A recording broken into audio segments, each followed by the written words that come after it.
Hello, Paula Ridge. I'm Mrs. Kostiuk, and I've been asked to read Chapter 6 of Mr. Popper's Penguins, which begins on page 38. Won't you read along with me? Chapter 6, More Troubles. The children were the first to notice the policeman. "Look, Papa," said Bill, "there's a policeman at the back door. Is he going to arrest you?" "Gook," said Captain Cook, walking with dignity to the door and trying to poke his beak through the screen.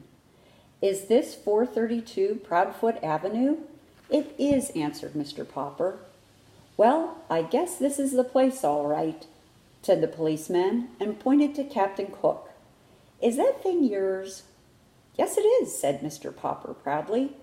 "And what do you do for a living?" asked the policeman sternly. "Papa is an artist," said Janie. "He's always getting paint and calcimine all over his clothes," said Bill. "I'm a house painter, a decorator," said Mr. Popper. "Won't you come in?" "I won't," said the policeman, "unless I have to." "Ha ha," said Bill. "The policeman is afraid of Captain Cook." "Gah," said the penguin, opening his red beak wide, as if he wanted to laugh at the policeman.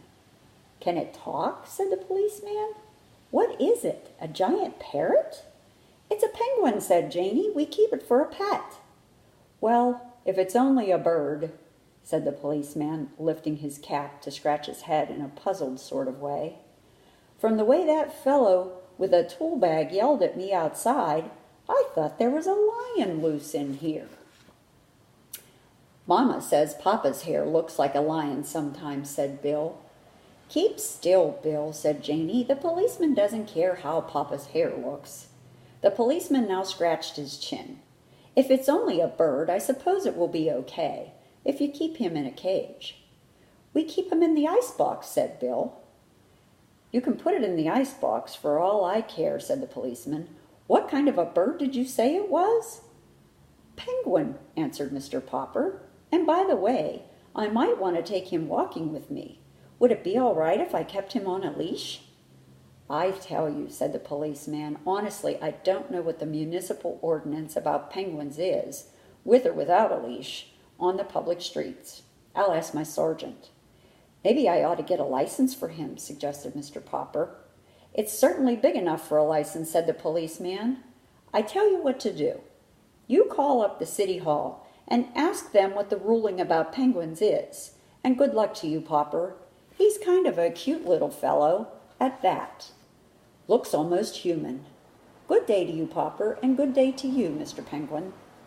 When Mr. Popper telephoned the city hall to see about a license for Captain Cook, the penguin did his best to disconnect the telephone by biting the green cord.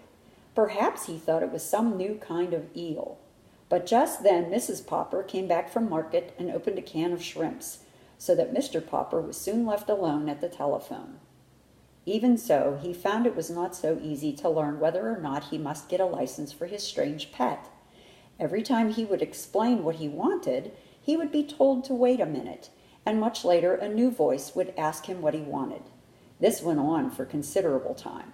At last, a new voice seemed to take a little interest in the case. Pleased with this friendly voice, Mr. Popper began again to tell about Captain Cook. "Is he an army captain, a police captain, or a navy captain?" "He is not," said Mr. Popper. "He's a penguin." "Will you repeat that, please?" said the voice. Mr. Popper repeated it. The voice suggested that perhaps he had better spell it. "Penguin,"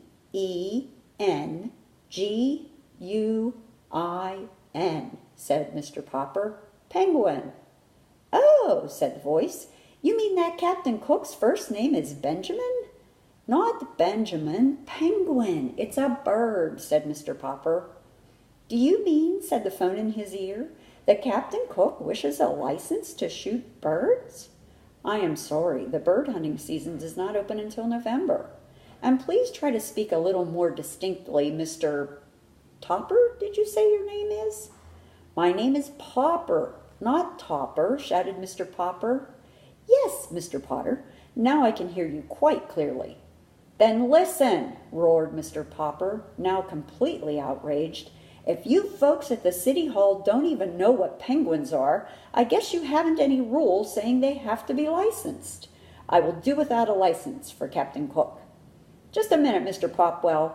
Our own Mr. Treadbottom of the Bureau of Navigation of Lakes, Rivers, Ponds, and Streams has just come in. I will let you speak to him personally. Perhaps he knows this Benjamin Cook of yours." In a moment, a new voice was speaking to Mr. Popper. "Good morning. This is the Automobile License Bureau. Did you have this same car last year? And if so, what was the license number?" Mr. Popper had been switched over to the county building. He decided to hang up.